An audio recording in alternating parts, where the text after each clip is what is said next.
Bueno, amados, paz y gracia para todos en esta hora. Un saludo para todos los que se están conectando allí, desde la plataforma de TikTok, desde el país donde se están conectando, desde la ciudad donde se están conectando. Reciban un abrazo fuerte desde la ciudad de Cali, Colombia. Hoy vamos a continuar con nuestra serie Una fe responsable. Hoy quiero que entremos en un tema muy importante que tiene que ver con una de las doctrinas de los movimientos que han venido tomando fuerza cada día más, con uno de los movimientos que desafortunadamente está desviando a muchas personas de la fe, de la verdad, de la palabra de Dios, del propósito que Dios tiene con la vida de cada uno de nosotros. Recuerden que el propósito de esta serie, Una fe responsable, es que nosotros podamos desarrollar de manera consciente la necesidad que hay en cada uno de nosotros de poder tener y profesar una fe fundamentada en la escritura, una fe que sea coherente con la escritura, una fe que sea consistente con la escritura. Amén. Entonces, el, en el último miércoles que estuvimos conectados, terminamos con la refutación, con el desarrollo de cómo comprender desde la escritura si la doctrina de la Trinidad es bíblica o no es bíblica, cómo comprenderla y cómo eh, tener el fundamento escritural claro sobre esa doctrina.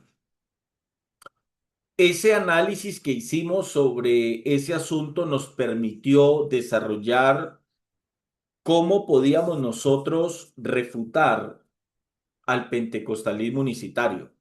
Nos tomó alrededor de 7 videos. Esos videos están en este canal. Los que les interese saber cómo refutar el pentecostalismo unicitario, los invito a que vayan a mi canal JL López Apología y ahí van a encontrar la serie completa desde la clase número 1 hasta la número 7. Hoy vamos a continuar con la octava entrega, pero hoy vamos a entrar a desarrollar otro tema que tiene que ver con la apología, con hacer defensa de la fe. Y hoy vamos a comenzar a analizar el tema, la doctrina, la teología, la filosofía, como lo quieran llamar, de lo que entendemos como las raíces hebreas.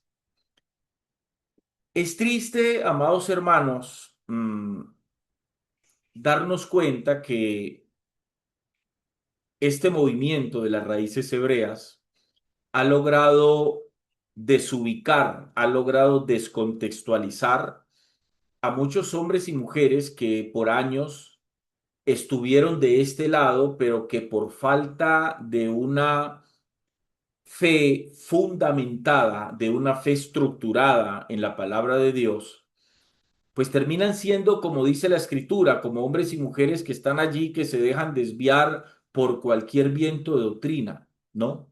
Esa es la realidad de muchos cristianos evangélicos hoy, que lamentablemente porque no han sido enseñados, porque simplemente están alimentándose de leche y de guapanela espiritual, entonces nunca han comido, nunca se han tirado una bandejita paisa, una cazuela de mariscos, etcétera, etcétera, espiritualmente hablando, sino que los han mantenido a punta de leche y a punta de guapanela, espiritualmente hablando, claro está.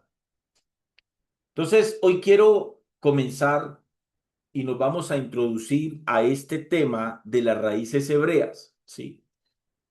Porque el movimiento de las raíces hebreas es uno de los movimientos, desde mi perspectiva, personalmente creo que si me preguntan en qué escalafón puedo poner el pentecostalismo unicitario y qué lugar le daría a las raíces hebreas, yo diría que la herejía, la falsa doctrina más peligrosa está en el número uno, el pentecostalismo unicitario o el unicitarismo. Y sin temor a dudas, diría que en segundo lugar está las raíces hebreas. Y quiero que me presten mucha atención a esto porque tarde o temprano sé que usted se topará con algún cristiano evangélico que algún día usted conoció como cristiano evangélico y que ahora ya usted lo está escuchando, que ya no te saluda, hola, ve, ¿cómo estás? Sino que ahora ya te saluda Shalom.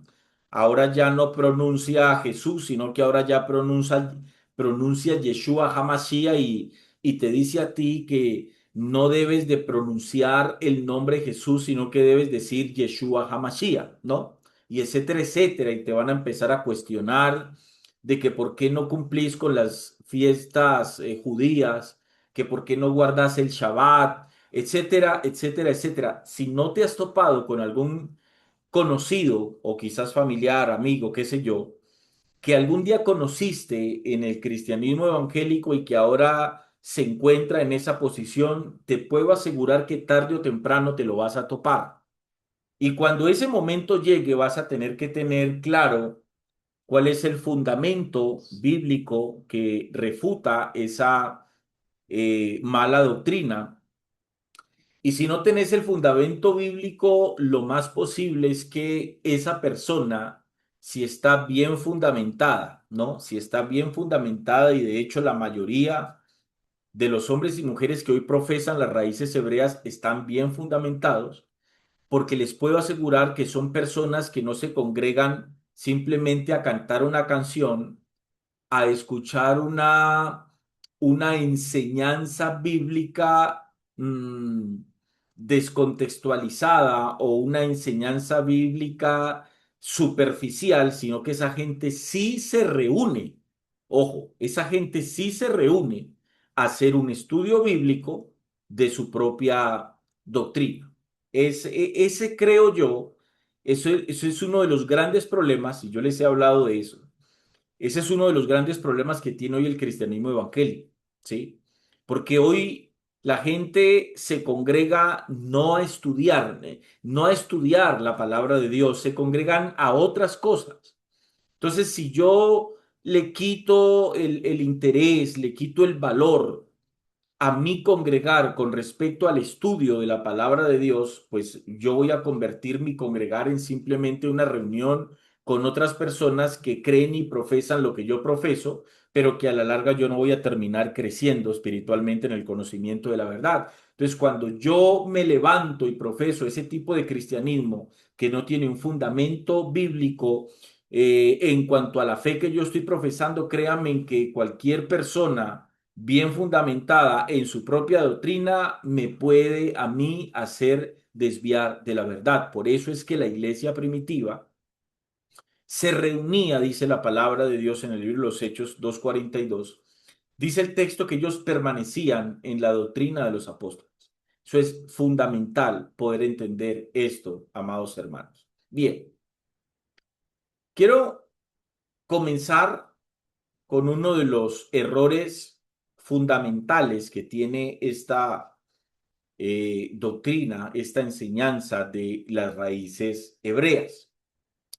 El movimiento de las raíces hebreas, amados hermanos, enseña explícita o implícitamente que el creyente hoy, que el creyente en Cristo, en Yeshua, Hamashiach, como ellos lo llaman, de la ley, eh, que el creyente que hoy se autodenomina cristiano evangélico debe de guardar la ley mosaica, volver a la Torá para desde ese contexto teológico o filosófico, el hombre y la mujer, al dejar a un lado el Nuevo Testamento y volverse a la Torá, pueda vivir de manera correctamente como Adón, como ellos lo llaman, ¿no? Como Adón lo exige, ¿sí? Sin embargo, cuando nosotros contrastamos esa doctrina con lo que tenemos en la Escritura, vamos a hallar claramente que la Escritura refuta de manera directa, sin ambigüedades, dicha enseñanza. Antes de entrar en los textos que yo les voy a exponer aquí, yo quiero dejar algo completamente claro. Ojo aquí con esto. Jamás se olviden que nuestra fe, que la fe que nosotros profesamos, radica o tiene como fundamento las palabras del escritor a los Hebreos capítulo 11 versículo 1. Es pues la fe, la certeza de lo que se espera, la convicción de lo que no se ve. Nunca se vayan a olvidar de eso. Ojo con esto que es muy importante. Nunca se vayan a olvidar de eso, amados hermanos. La fe es la certeza de lo que se espera, la convicción de lo que yo no estoy viendo. ¿Por qué les hablo de esto? ¿Por qué les digo esto? Porque resulta y pasa, amados hermanos, que en la vida cristiana, ¿cierto? Nosotros nos vamos a encontrar con distintas vertientes teológicas, con distintos movimientos teológicos o movimientos cristianos. Nos vamos a encontrar con moveres distintos. Ojo aquí con esto. Cuando uno logra entender lo que les estoy diciendo, al momento en que yo llegue y me comiencen a soltar verdades, ojo, verdades, como diciendo es que ustedes no saben, por ponerles un ejemplo, ¿no? Que es que ustedes no saben que se encontraron papiros aún más antiguos que los que se encontraron en las cuevas de Qumrán, en el Mar Muerto, que los papiros antiguos que tiene el Vaticano dicen cosas completamente distintas a lo que está escrito en la Biblia. Entonces te comienzan a citar la Biblia etíope y te comienzan a citar supuestos estudios y que han encontrado papiros y que han encontrado cartas y te pueden hablar que se halló el testamento de María Magdalena y que María Magdalena en ese testamento cuenta la relación que ella tuvo con Jesús y cuenta una serie de cosas que no aparecen por ninguna parte en el canon bíblico al cual nosotros tenemos acceso y el cual llamamos el Nuevo Testamento, por poner un ejemplo. Ninguno de ellos, ojo, ninguno de ellos estuvieron allí presentes en el momento en el que se encontraron dichos papiros o dichas cartas o dichos libros que bajo la comprensión nuestra los podríamos llamar libros apócrifos. Pero cada religión tiene su propia convicción de fe en cuanto a lo que cree. No sé si me entendieron esto. Nosotros, los que profesamos la fe en Cristo Jesús, los que creemos que nosotros no estamos bajo el Antiguo Testamento, que no estamos sujetos a las normas legales de la ley, sino que estamos bajo un nuevo pacto y ese nuevo pacto reside en la sangre de Cristo y que por ese nuevo pacto tenemos salvación, justificación, santificación y vida eterna y tenemos una promesa de coordinar juntamente con Cristo, creemos que el canon al cual tenemos acceso es la palabra irrefutable de Dios. ¿Estuvimos allí en el momento en que se llegó a esa conclusión? No, ninguno de nosotros estuvimos allí, pero tenemos la fe, la convicción, la certeza de lo que se espera, la convicción de lo que no se ve, de que el libro que nosotros llamamos la Biblia, los 66 libros, que están allí contenidos en ese libro son perfectamente, aunque pueden faltar una carta y otros libros, que yo de eso les he hablado, como el libro de Hacher o como el libro de Enoch, aunque pueden faltar algunas cartas y algunos otros libros que debieron estar dentro de ese canon, eso no indica que la suficiencia de los 66 libros a los cuales tenemos acceso no sea suficiente, valga la redundancia, para nosotros poder conocer al Dios que ese libro llamado la Biblia expresa o revela. Pues siempre tengan eso claro, amados hermanos, porque si ustedes no tienen eso claro, a ustedes le pueden mostrar De hecho, los encontramos, ¿no? En historia, en History Channel. Algún día hubo un programa donde mostraban los papiros supuestamente originales del Evangelio de María Magdalena, y eran papiros que habían sido escritos en arameo, y muchos decían que en esos papiros encontrados se encontraba el Evangelio de María Magdalena. Y eso, créanme que le movió el piso a muchísima gente, porque te muestran el papiro, te muestran la imagen, y si yo no tengo claro lo que les acabo de decir, créanme, amado hermano, que la fe de muchos, tarde o temprano, bajo ese contexto, va a terminar fluctuando. Por eso es importante entender eso. Bien, ahora sí quiero que vayamos a la carta del apóstol Pablo a los Gálatas. ¿Cuál era el problema que existía en la iglesia en Galacia? ¿Qué fue lo que dio sentido a la carta del apóstol Pablo a la iglesia en Galacia? ¿Qué fue lo que dio sentido a eso? Resulta que cuando la iglesia primitiva se estableció, ¿sí? A partir de Pentecostés, la iglesia del primer siglo enfrentó dos grandes problemas, llámenlos teológicos o llámenlos doctrinales. ¿Cuáles fueron los grandes dos problemas que la iglesia primitiva enfrentó? Número uno, el gnosticismo. Interesantemente, el gnosticismo, que hoy se entiende o tomó una nueva raíz, hoy se puede conocer como la nueva era. Las enseñanzas de la nueva era y el gnosticismo son completamente paralelas. Entonces, el gnosticismo, que es la religión más antigua que existió, porque el gnosticismo existió antes del cristianismo.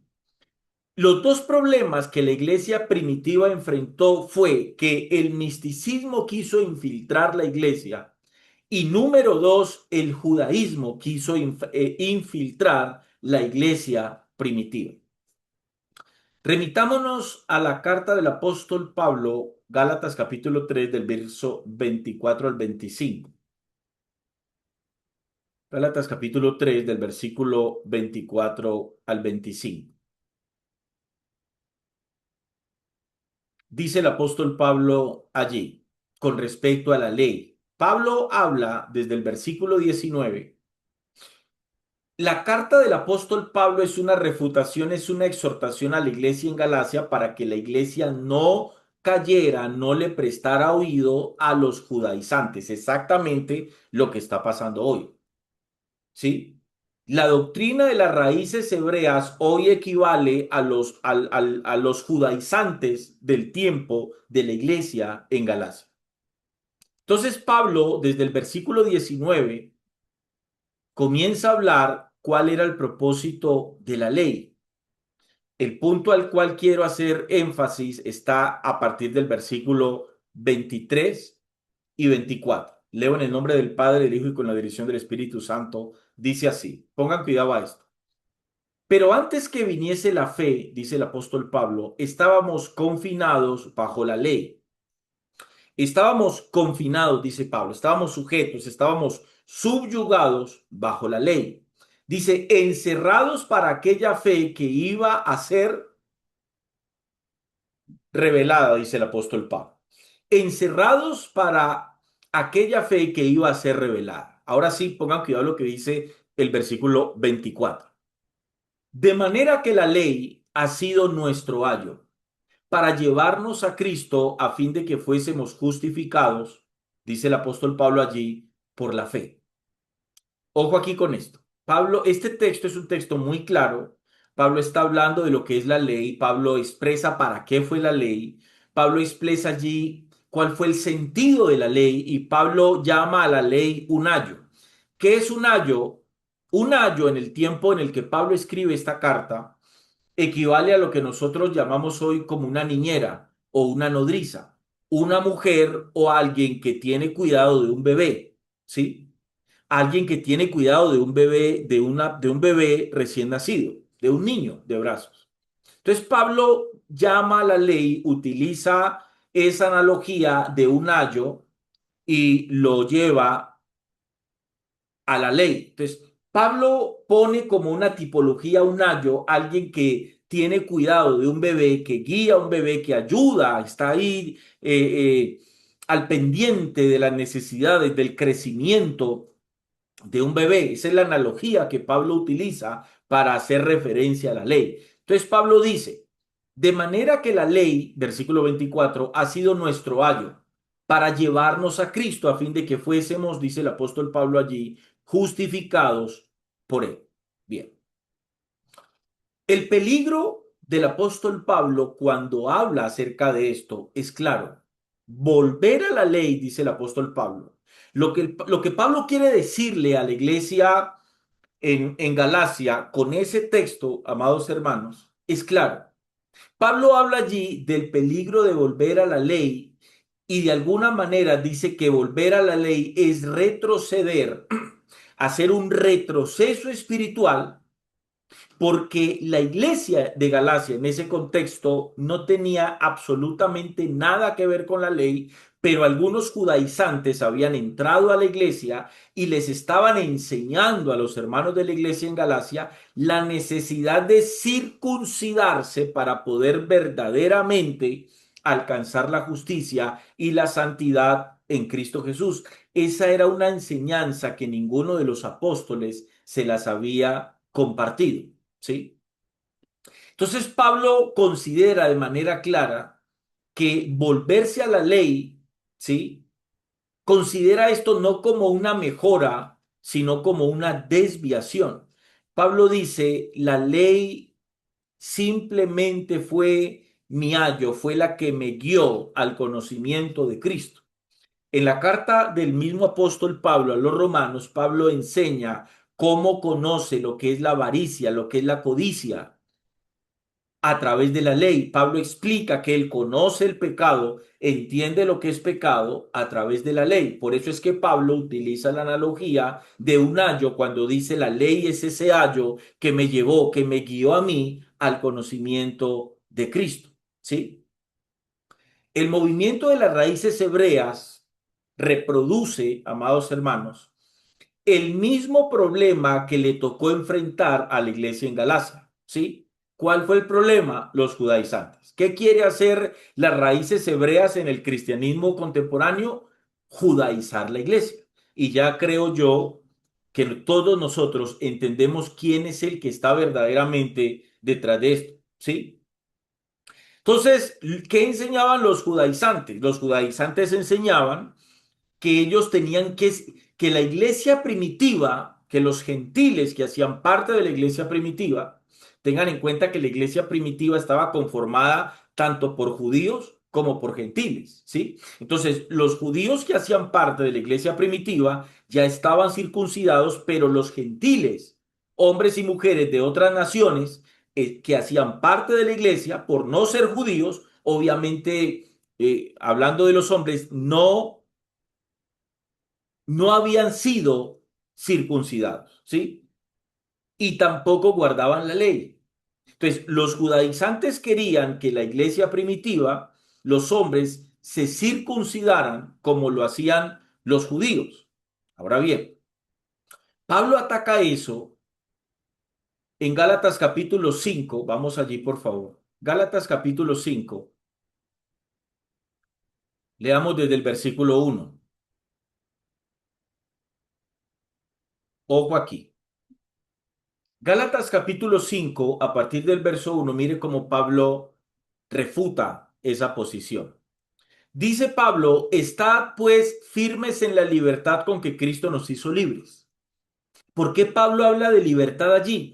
¿Cuál es el sentido que Pablo le hable de libertad a la iglesia en Galacia? Porque lo que querían hacer los judaizantes era precisamente coartar la libertad que tenía y tiene la iglesia de Cristo. La libertad en cuanto a qué? La libertad en cuanto a parámetros, mandamientos y principios de la ley mosaica como sistema legal. Y quiero que tengan ese concepto claro. la ley mosaica como sistema legal, no como la ley moral de Dios. Ojo que esto es bien importante entenderlo. Es importante que ustedes tengan claro, los que les gusta tomar apuntes, por favor, tengan claro lo que les estoy diciendo aquí. Una cosa es el sistema legal de la ley mosaica y otra cosa es la ley moral de Dios. ¿Por qué es importante entender la diferencia de estas dos cosas? Ya lo va a entender más adelante. Tomen apunte, por favor, de eso. Sistema legal, la ley mosaica era el sistema legal por medio del cual el hombre tenía acceso a la justificación delante de Dios. Si alguien preguntaba en ese contexto cómo yo puedo ser un hombre o una mujer justificada delante de Dios, la respuesta era tenés que cumplir la ley mosaica, los 613 preceptos de la ley. Entonces, ese era el sistema legal, ¿sí? No había otro sistema legal para que el hombre pudiese ser justificado delante de Dios. Entonces, no estoy hablando de la ley moral de Dios expresada en Éxodo capítulo 20, donde el Señor allí habla de los 10 mandamientos. ¿Por qué es importante entender esto? Porque cuando usted escucha, que más adelante lo voy a explicar, cuando usted escucha que Jesús no vino a abrogar la ley, sino a cumplirla, muchas personas creen que cuando nosotros hacemos defensa de eso, estamos diciendo que cuando nosotros proclamamos que ya no estamos bajo la ley, sino bajo la gracia, entonces algunas personas que no entienden esto asumen que nosotros estamos diciendo que ya a nosotros no aplica la ley moral de Dios, escrita en Éxodo 20, haciendo referencia a los 10 mandamientos. Recuerden que Jesús toma esos 10 mandamientos y los comprime en dos. Amarás al Señor tu Dios y a tu prójimo como a ti mismo. Quien cumple esos dos mandamientos, cumple la ley moral de Dios. Pero cuando nosotros decimos que ya no estamos bajo la ley, no estamos diciendo que esos mandamientos no aplican a nosotros. No estamos haciendo referencia a eso. Estamos haciendo referencia es que ya el sistema legal no aplica a nosotros. Ojo, sistema legal, ley mosaica. El sistema legal ya no aplica a nosotros porque nosotros estamos bajo un nuevo pacto, bajo un sistema. Ese sistema legal bajo el cual nosotros estamos ya no es el sistema mosaico. El sistema legal, el que nos permite a nosotros justicia delante de Dios, es el sistema de la gracia, no es la ley mosaica. Entonces quiero que tengan eso claro, por favor. Entonces, el judaísmo, los judaizantes que quisieron penetrar la iglesia primitiva, hicieron o intentaron hacer en ese contexto exactamente lo mismo que intenta hacer hoy las raíces hebreas. O sea, raíces hebreas equivale o es igual, paralelo a lo que es judaísmo, ¿cierto? Coartar libertades. Entonces, tenés que guardar días de fiesta, tenés que guardar el Shabbat, no podés pronunciar Jesús, sino que tenés que decir Yeshua Hamashiach, tenés que llamar a Jehová Dios Adón, Yahweh, etcétera, etcétera. Te comienzan a coartar la libertad que nosotros en Cristo tenemos. Eso es importante entenderlo. Por eso es que Pablo escribe esto en esta carta. Leo, versículo 1. Estad pues firmes en la libertad con que Cristo nos hizo libres. Ojo, ¿libres de qué? Por favor, entiendan esto, no me vayan a malinterpretar. Cristo no nos hizo libres para pecar ni para vivir como a nosotros nos dé la gana. De eso no es lo que el apóstol Pablo está hablando allí. De lo que está hablando Pablo en base al contexto de la misma carta es que Cristo nos hizo libre de las regulaciones de la ley. Cristo nos hizo libres de los preceptos de los mandamientos que la ley indicaba para que el hombre fuera justo delante de Dios. De eso es que está haciendo referencia Pablo cuando dice, estad pues firmes en la libertad con que Cristo nos hizo libres. Entonces, Cristo nos hizo libres de sacrificios que se tenían que hacer bajo la ley. Ahora vos y yo ya no tenemos que hacer sacrificios porque el único que pudo cumplir con el sacrificio delante de Dios fue nuestro Redentor y Señor Jesucristo, el Cordero inmolado de Dios, el único sacrificio acepto delante del Padre que produjo en nosotros justificación, santidad y vida eterna. Entonces, por favor, escuche la voz de Dios a través de lo que le estoy hablando, amado hermano, porque yo le estoy hablando de una cosa. Pero si usted está prestando atención a lo que le estoy diciendo, estoy plenamente convencido que usted va a entender más de lo que yo estoy intentando transmitirle. Le pongo un ejemplo. Si usted está copiando de manera clara lo que yo le estoy diciendo, hermanos, ustedes van a entender que lo que les acabo de decir indica que hoy cada uno de nosotros, como cristianos evangélicos bajo un nuevo pacto, nosotros no estamos sujetos a ningún sacrificio, que nosotros ya no podemos presentar ningún sacrificio delante de Dios, porque el sacrificio que se necesitaba para hacernos aceptos, para hacernos justos y para ser santificados delante del Dios Padre, ese sacrificio lo hizo Cristo en la cruz del Calvario. Cualquier denominación cristiana evangélica que le esté enseñando a sus congregantes la necesidad de hacer sacrificios humanos, sacrificios que ellos llaman espirituales, que no son espirituales. De hecho, no existe sacrificio humano y sacrificio espiritual en este sentido que me haga a mí más santo, que me haga más espiritual y que me haga más acepto delante de Dios. Nosotros, en el contexto de permanecer en Cristo, solo bajo ese concepto es que logramos ser aceptos delante de Dios. Ningún sacrificio hoy exige Dios para hacer lo que nosotros en Cristo somos. Espero estén entendiendo de manera clara lo que les estoy diciendo. Sí, vuelvo al texto. Estad pues firmes en la libertad con que Cristo nos hizo libres y no estéis otra vez sujetos al yugo de esclavitud. Ojo, versículo 2. Ojo aquí. A ver, denme un momentito. Ojo, versículo 2. He aquí, yo Pablo os digo que si os circuncidáis, pongan cuidado lo que Pablo le dice a la iglesia en Galacia.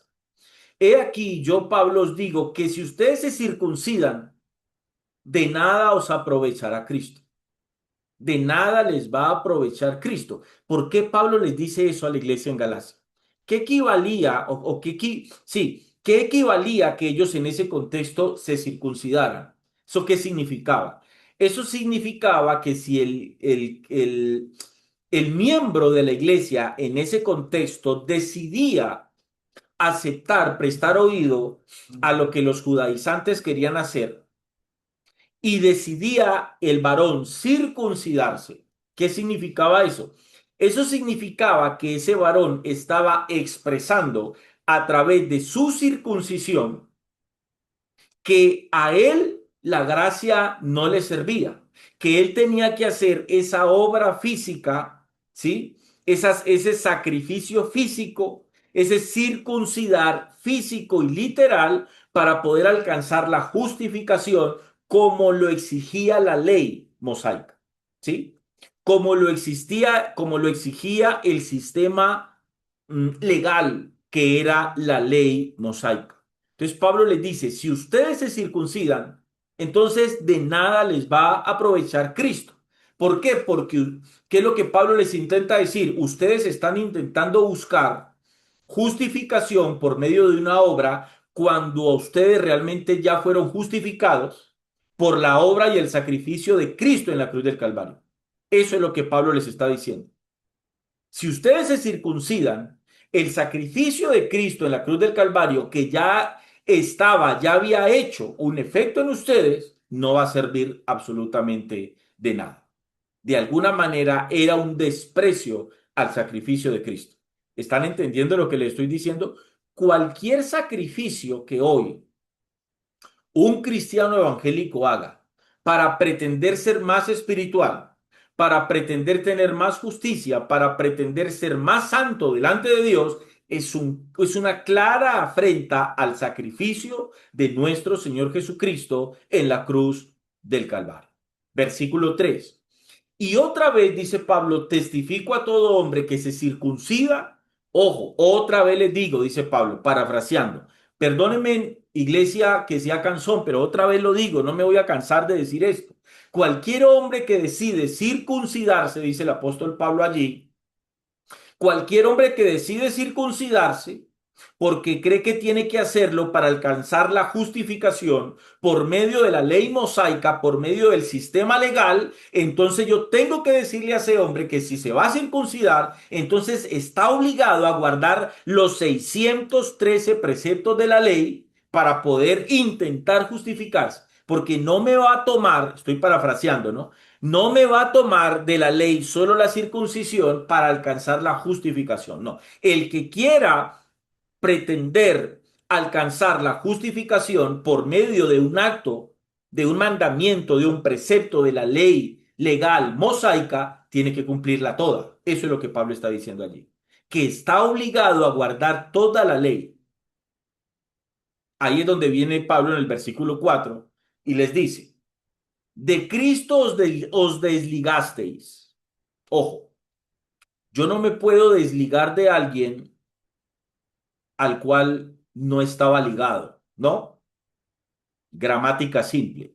Dice Pablo, de Cristo os desligasteis los que por la ley os justificás. O sea, ¿qué es lo que Pablo le está diciendo? Que los que se quieran justificar por medio de la ley en esta iglesia en Galacia, ustedes se están desligando de Cristo. ¿Qué implicaba desligarse de Cristo? Rechazar la gracia, porque ellos ya habían recibido la justificación y la santificación por medio de la gracia, por haber escuchado y aceptado el señorío de Cristo en sus vidas a través de la predicación del Evangelio de la gracia. Entonces Pablo les dice, ok, de Cristo os desligasteis los que por la ley se quieren justificar. Los que por la ley se quieren justificar, Pablo es claro y directo con esto. Los que por la ley se quieren justificar, dice Pablo, de la gracia han caído. O sea, cayeron de la gracia. Y miren qué interesante. Pablo no dice, miren qué interesante poder entender lo que uno está leyendo. Escuche, déme un momentito. Miren qué interesante es poder entender lo que Pablo está diciendo. O sea, Pablo está hablando de algo sumamente importante. Pablo no dice, de Cristo os desligasteis los que por la ley os justificáis, de la gracia se hicieron a un lado. No, no, de la gracia habéis caído. ¿Qué significa eso? ¿Cómo yo tengo que entender esas palabras de Pablo cuando dice, de la gracia cayeron los que por la ley se quieren justificar? ¿Eso qué implica? Eso implica que los que querían justificarse por medio de la ley estaban perdiendo la posición de altura que tenían bajo la gracia. Por eso es que Pablo no dice, y eso gramaticalmente es importante, porque Pablo no dice los que se quieren justificar por medio de la ley simplemente se hicieron a un costado o a un lado de la gracia, que eso implicaría se mantuvieron en el mismo nivel, simplemente se hicieron a un lado. No, Pablo dice, los que se quieren justificar por medio de actos, de obras, de la ley mosaica, ese hombre o esa mujer ha caído de la gracia. ¿De qué está hablando? ¿A qué se refiere eso gramaticalmente? Caer de la posición en la cual ellos estaban justificados por medio de la gracia del sacrificio de Cristo en la cruz del Calvario. Ojo aquí, verso 5. Pues nosotros por el Espíritu aguardamos por fe la esperanza de la justicia. Entonces Pablo como judío, porque Pablo era judío, y Pablo como judío dice, ya nuestra esperanza no está en que la justificación va a ser por medio de la ley. No, Pablo dice en el versículo 5, pues nosotros por el Espíritu aguardamos por fe la esperanza de la justicia. O sea, ¿qué es lo que está diciendo Pablo allí? En otras palabras, nosotros tenemos claro, ojo, nosotros tenemos claro que nuestra justicia no depende del cumplimiento del sistema legal de la ley mosaica. Nosotros, por el Espíritu, dice Pablo, aguardamos por fe la esperanza de la justicia. Verso 6. Porque en Cristo Jesús ni la circuncisión vale algo, ni la incircuncisión, sino la fe que obra por el amor. Ojo con eso. En Cristo ni la circuncisión vale algo, ni la incircuncisión. Esas palabras de Pablo en ese versículo 6, amados, son muy dicientes.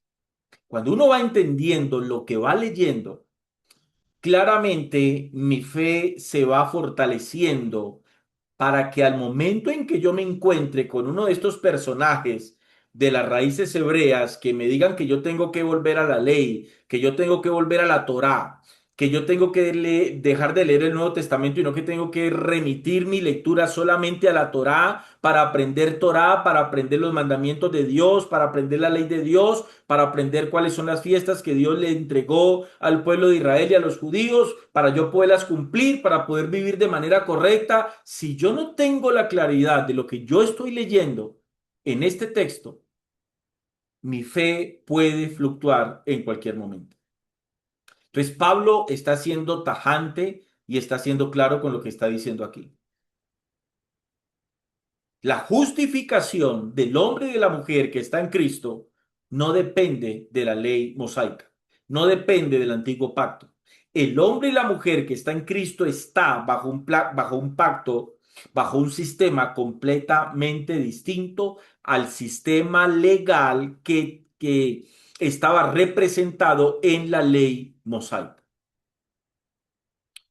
Dice el versículo 7: vosotros corríais bien. ¿Quién nos estorbó para no obedecer a la verdad?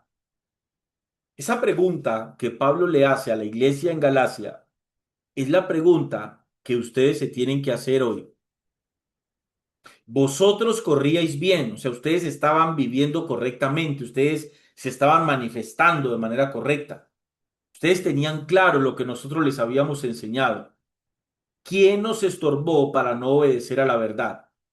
Esa pregunta que Pablo le hace a la iglesia en Galacia, en ese contexto, es una pregunta muy interesante e importante porque yo la tengo que llevar a la aplicación de mi vida diaria, como discípulo, como cristiano evangélico, o si yo ya alcancé el entendimiento, la conciencia de lo que les hablaba el domingo, de que yo tengo conciencia de que yo soy el cuerpo de Cristo aquí en la tierra. O sea, ¿qué implica esa palabra?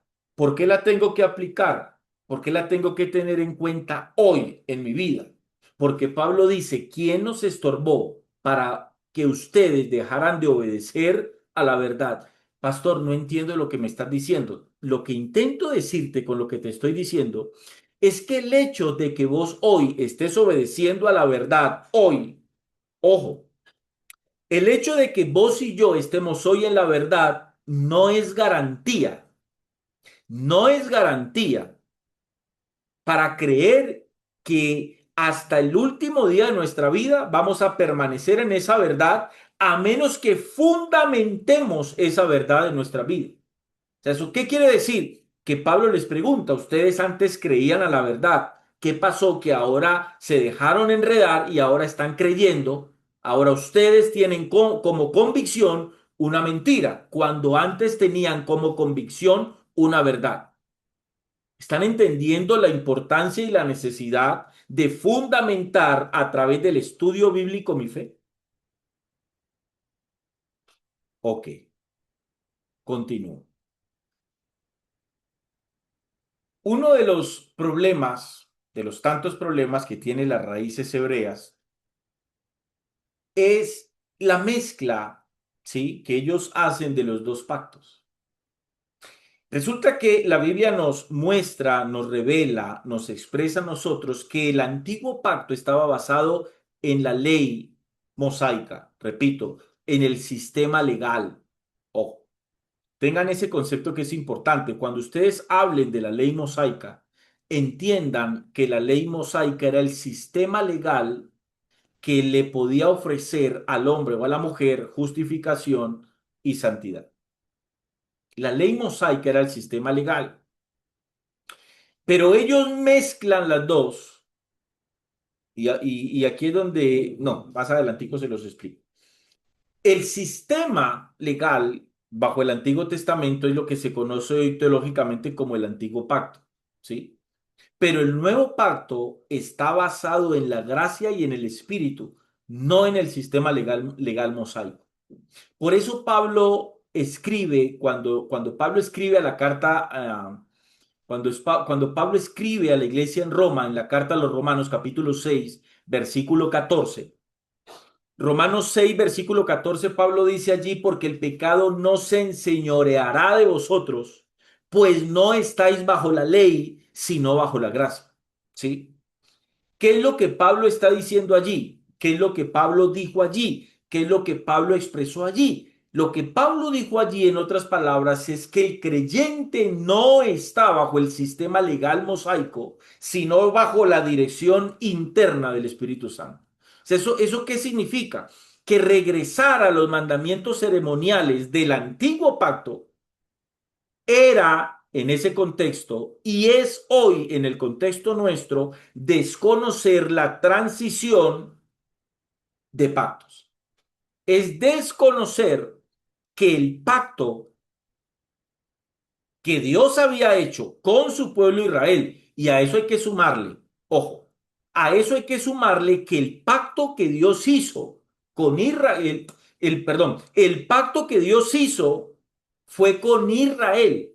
O sea, la ley mosaica, el sistema legal, no era para ningún pueblo gentil, no era para ninguna otra nación aparte de Israel. Entonces es importante entender eso, ¿sí? Ok. Vayamos a la carta del apóstol Pablo a los Colosenses, capítulo 2, versículo 16 y 17. ¿Qué nos va a revelar este texto? Estas palabras de Pablo a la iglesia en Colosas. Resulta que una de las malas enseñanzas y malas prácticas que tiene el movimiento de las raíces hebreas es que enseñan y ellos, bueno, primero lo practican y lo enseñan, ¿no? Que ellos, que hay que guardar las fiestas, que hay que guardar el Shabbat y las ordenanzas que existían en el antiguo pacto que habían sido establecidas para el pueblo de Israel. Y ellos dicen que eso nunca debió dejar de ser y que todo hombre y mujer que hoy profesa la fe en Cristo tiene que volverse a la Torá y cumplir esas fiestas y cumplir el Shabbat. Bien, ¿qué es lo que Pablo le enseña a la iglesia en Colosas en esa carta? Pablo dice, por tanto, nadie os juzgue ni en comida o bebida. Ojo aquí con esto. Por tanto, nadie os juzgue en comida o bebida. Es muy triste uno encontrarse hoy todavía con cristianos evangélicos que creen que en comer cerdo es pecado. Es muy triste. Es muy triste uno encontrarse con un cristiano evangélico que se priva del gusto de comerse un chicharrón toteado, hermano, con papa cocida y ají o guacamole, chicharrón bien grande, pues de libra y media. Se privan de esa delicia. Y todavía dicen que no, que ellos no comen cerdo porque comer cerdo es pecado. ¿Y por qué crees que comer cerdo es pecado? Porque el cerdo es un animal inmundo. Vení, espérate un momentico. Y a todas estas, entonces, ¿quién creó el cerdo? No, pues el cerdo es un animal que lo creó Dios. ¿Y qué dice la Biblia con respecto a todo lo que creó Dios? Y vio Dios que todo era bueno. ¿O vos crees que cuando en la Biblia dice y vio Dios que todo era bueno, el cerdo no existía? ¿O que luego, miles de años atrás, fue que el Señor dijo hágase el cerdo y hágase el marrano o la marrana? No, no, no. El cerdo es un animal que Dios creó, que fue el animal que Dios escogió, pudo haber sido una llama, pudo haber sido un elefante, pudo haber sido un perro, pudo haber sido cualquier otro animal. Fue el cerdo al que el Señor escogió para decirle a su pueblo, ustedes van a hacer diferencia entre las otras naciones, ustedes no van a comer este alimento porque es inmundo. Pero eso estaba establecido para el pueblo de Israel, porque ellos estaban, repito, bajo ese pacto, bajo ese sistema legal. O sea, si ellos hacían eso, ¿cómo es la palabra? Estaban quebrantando el sistema legal que les había sido establecido para que ellos alcanzaran justicia delante de Dios. Pero nosotros hoy, como iglesia, el cuerpo de Cristo no está sujeto a ese sistema legal. Si eso hubiese aplicado a la iglesia, Pablo lo hubiera establecido sin ningún problema. Si eso hubiese sido establecido para la iglesia en el concilio en Jerusalén, Hechos 15, si mi memoria no me falla, ahí tuviéramos la enseñanza, ahí tuviéramos la restricción, pero usted nunca encuentra a Pablo haciendo restricciones de alimentos o de bebidas en ninguna de las 13 cartas que el apóstol Pablo escribió.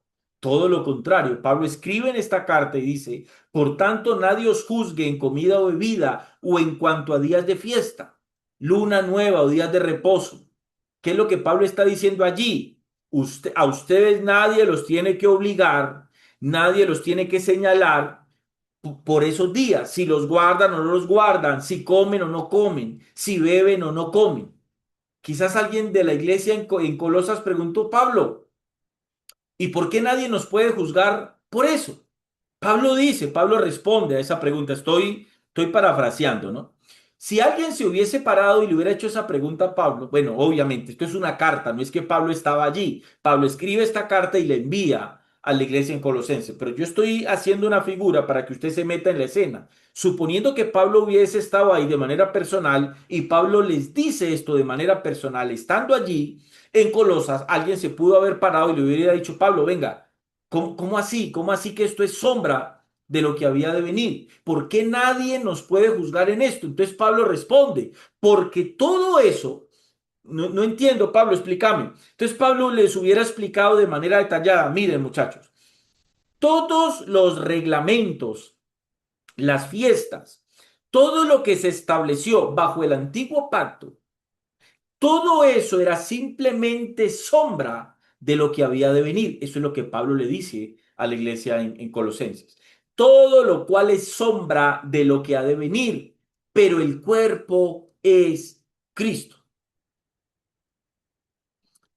¿Qué es lo que Pablo les está diciendo allí? Todo lo que se estableció bajo el Antiguo Testamento, bajo el Antiguo Pacto, era simplemente una sombra de lo que iba a venir y Pablo está haciendo referencia a Cristo.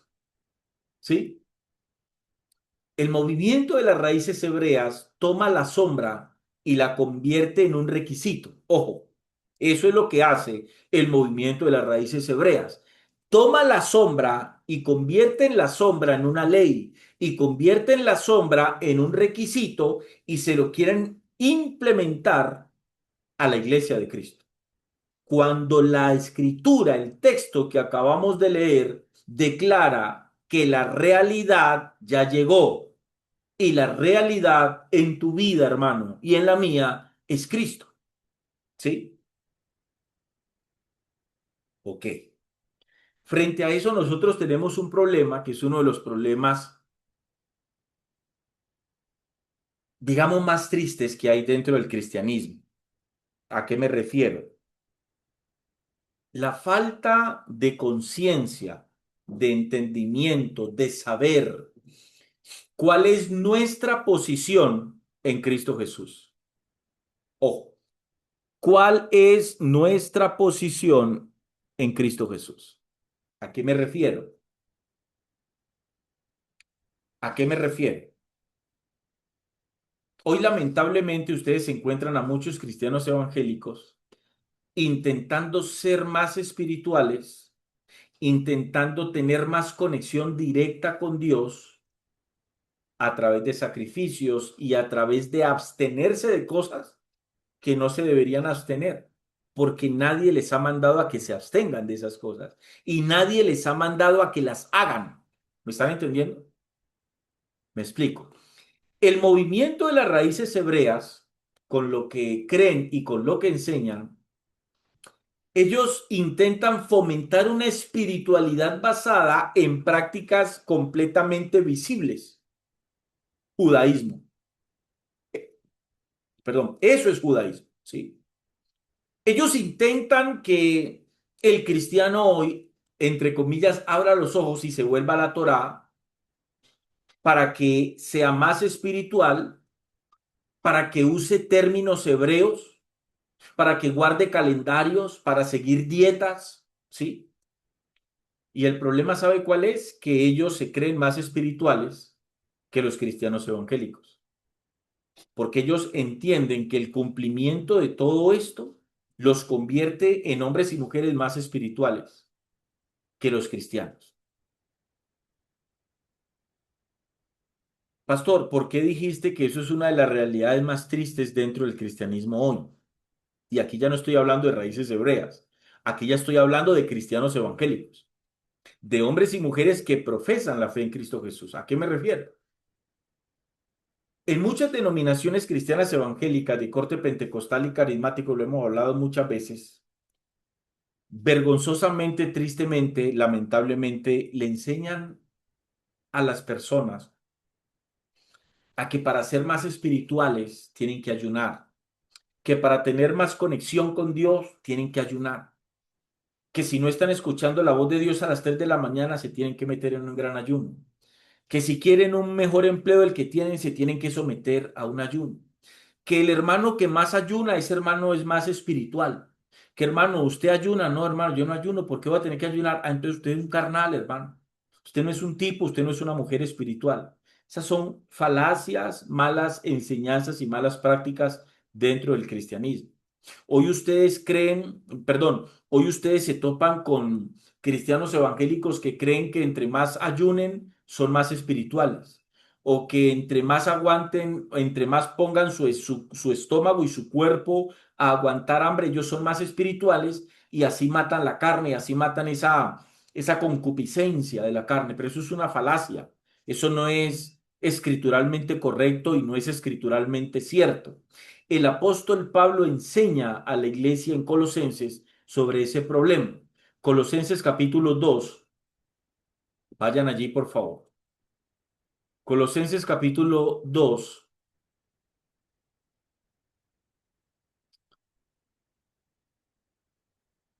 Colosenses capítulo 2, versículo, leámoslo desde el versículo 16, presten atención aquí. Colosenses 2:16 dice, por tanto, nadie os juzgue en comida o en bebida en cuanto a días de fiesta, luna nueva o días de reposo. Todo, perdón, ya estábamos en ese texto. Me puse a explicarles y perdí la línea ahí. Verso 17. Todo lo cual es sombra de lo que ha de venir, pero el cuerpo es de Cristo. Ponga cuidado. Nadie os prive de vuestro premio, afectando humildad y culto a los ángeles, entremetiéndose en lo que no ha visto. Vanamente hinchado por su propia mente carnal. Pablo está hablando de los judaizantes. Mire cómo Pablo trata en ese contexto a los que querían judaizar la iglesia. Dice, y no haciéndose de la cabeza, en virtud de quien todo el cuerpo, nutriéndose y uniéndose por las coyunturas y ligamentos, crece con el crecimiento que da Dios. Ojo, verso 20. Pues si ustedes, dice Pablo, pues si habéis muerto con Cristo en cuanto a los rudimentos del mundo, enseñanzas del mundo. Qué interesante que Pablo equipara la ley mosaica como rudimento del mundo, como enseñanzas, ojo, como enseñanzas humanas que se derivaron de la ley mosaica, lo que hacían los fariseos, ¿no? Lo que hacían los fariseos, que antes de comer se tenían que lavar las manos. Argumentos, mandamientos humanos que fueron sacados del sistema legal mosaico. Sigo leyendo.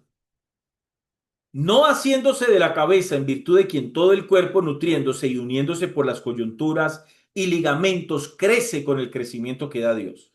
Pues si habéis muerto con Cristo en cuanto a los rudimentos del mundo, si ustedes murieron realmente en Cristo, Pablo les hace la pregunta, ¿por qué como si vivieses en el mundo os sometéis a preceptos? ¿Qué es un precepto para Pablo en ese contexto? Es un mandamiento humano, es una orden humana. Es un principio humano. Entonces Pablo exhorta a la iglesia y les dice, pero no entiendo, si ustedes murieron en Cristo, Pablo está pensando en la nueva vida que nosotros como iglesia tenemos si es que hemos muerto juntamente con Cristo para revivir o para resucitar juntamente con Cristo a una nueva vida. Eso era lo que parecía que la iglesia en Colosas, perdón, no estaba comprendiendo. Y Pablo los exhorta con la pregunta: ¿por qué como si vivieses en el mundo, ustedes se someten a preceptos, a mandamientos, tales como no manejes, ni gustes, ni aun toques? Permítame, les leo este versículo.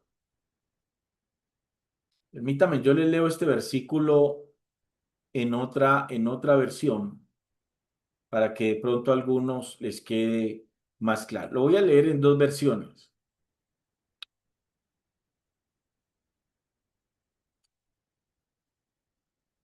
Denme un momentico.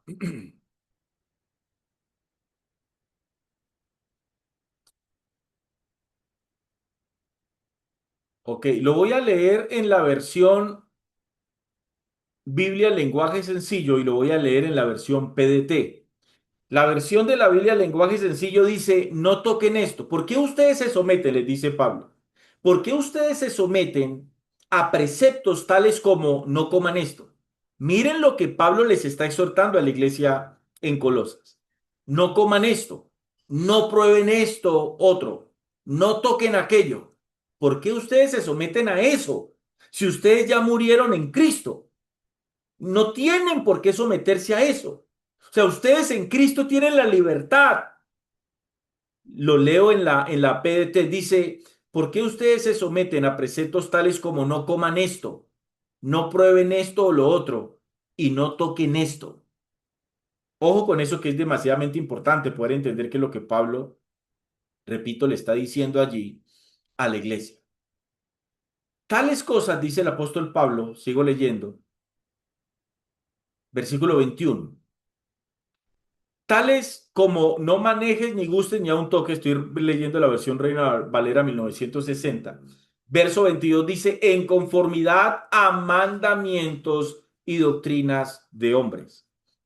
Qué importante que hoy todo cristiano evangélico se pueda preguntar si de pronto por casualidad no estará cumpliendo en su vida como cristiano evangélico mandamientos de hombres, ¿no? Como es que te tenés que poner camisa manga larga, usar corbata siempre, como mujer no te puedes cortar el cabello, no te puedes hacer unos rayitos, no te puedes echar un tintecito si te incomodan las canas, te querés ver más joven, no te conviertas en una mujer impía comprando un tinte para tu cabello. No te eches tinte en tu cabello, que te convertís en una mujer impía. No te eches un poquito de rubor en los cachetes, quédate así pálida, que así eres más santa todavía. Y si de hecho, si te echas un poquito de mexana y polvo blanco y quedas más pálida, vas a ser más santa delante del Señor, vas a ser más justificada, vas a ser una mujer, pasar de ser una mujer espiritual a ser una mujer respiritual. Quédate así, no te cortes las uñas. Em, Anda con la falda larga matas dos pájaros de un solo tiro, andás santa delante del Señor y te evitas barrer la casa, le pegas una caminadita a la casa y con la falda larga recoges el polvo de tu casa. Y de hecho le haces un bien a la congregación, porque cuando entras, limpias, y cuando salís, sacás el mugre que entraste. Entonces, anda con la falda larga. No sé si me están entendiendo. Puede sonar cantinflesco lo que estoy diciendo. De hecho lo es. De hecho lo es. Todos esos son ejemplos de los rudimentos del mundo, a los cuales Pablo llama en conformidad a mandamientos y enseñanzas de hombres, porque no es la enseñanza bíblica, dice Pablo. No es lo que nosotros les enseñamos a ustedes. Y miren cómo Pablo redondea la idea. Dice Pablo: cosas, todas esas cosas. ¿Cuáles cosas? Los mandamientos y las doctrinas de hombres. Todas esas cosas, dice Pablo, perdón, dice cosas que todas se destruyen con el uso. ¿Por qué ustedes, como si viviesen en el mundo, se someten a esos preceptos, perdón? Ahora bien, dice el versículo 23, aquí está el problema. Miren que el apóstol Pablo presenta el problema en el versículo 23. Ahí es donde radica el problema. Pastor, ¿cuál es el problema? Mira lo que Pablo dice en el versículo 23. Tales cosas, ¿cuáles cosas? el cumplimiento de esos mandamientos humanos. ¿Sí? Tales cosas, dice Pablo, tienen a la verdad, dice Pablo, yo soy consciente de que todas esas cosas tienen a la verdad una reputación. O sea, los que hacen eso y los que lo ven hacer, ¿sí?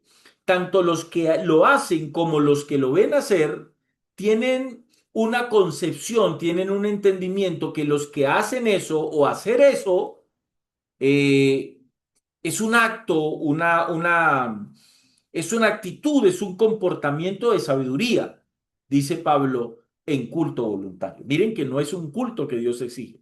Pablo reconoce que eso es un culto voluntario. Es algo que yo pretendo darle a Dios, pero que Dios no me está exigiendo. Tales cosas, dice Pablo, tienen a la verdad cierta reputación de sabiduría en culto voluntario, en humildad y en duro trato del cuerpo. ¿Sí están viendo?